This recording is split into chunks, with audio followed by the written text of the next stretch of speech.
गेली काही वर्ष महाराष्ट्राचे मुख्यमंत्री छत्रपती संभाजी नगर हे इलेक्ट्रिक वाहनांची राजधानी होणार आहे असं म्हणत आहे. मी 2015 साली ज्यावेळेस सांगायचो की महाराष्ट्राचं नेक्स्ट डेस्टिनेशन पुण्यानंतर आता छत्रपती संभाजीनगर आहे, त्यावेळेस अनेकांना असं वाटायचं की मी एक्झॅजरेट करतोय, पण आज ते झालं.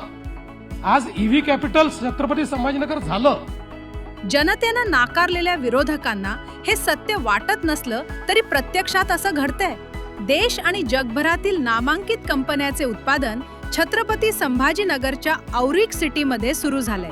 जानेवारी 2024 मध्ये JSW या कंपनीसोबत 15,000 कोटींचा सामंजस्य करार झाला होता. फक्त करार नाही तर काहीच महिन्यात JSW कंपनीला औरिक सिटीमध्ये सरकारकडून 600 एकर जमीन मिळाली आणि आता त्याच JSW कंपनीच्या प्रकल्पातून वाहनांचे उत्पादन सुरू झालंय. जगप्रसिद्ध जे टूर कंपनीच्या कारचे उत्पादन संभाजीनगरमध्ये होणार आहे. औरिक सिटीच्या माध्यमातून छत्रपती संभाजीनगर हे खरोखरीच ईव्ही कॅपिटल होतंय. 6,000 एकरवरील असलेल्या या औद्योगिक पट्ट्यात एथर टोयोटो, लुब्रिझोल सारख्या कंपन्यांचे प्रकल्प सुरू झालेत. एकेकाळी मागास असलेल्या मराठवाड्याला विकसित महाराष्ट्राच्या निर्मितीत अग्रेसर बनवण्याचं काम देवाभाऊ करतायत. MOU कागदावर नव्हे तर प्रत्यक्षात गुंतवणुकीत रूपांतरित करतायत.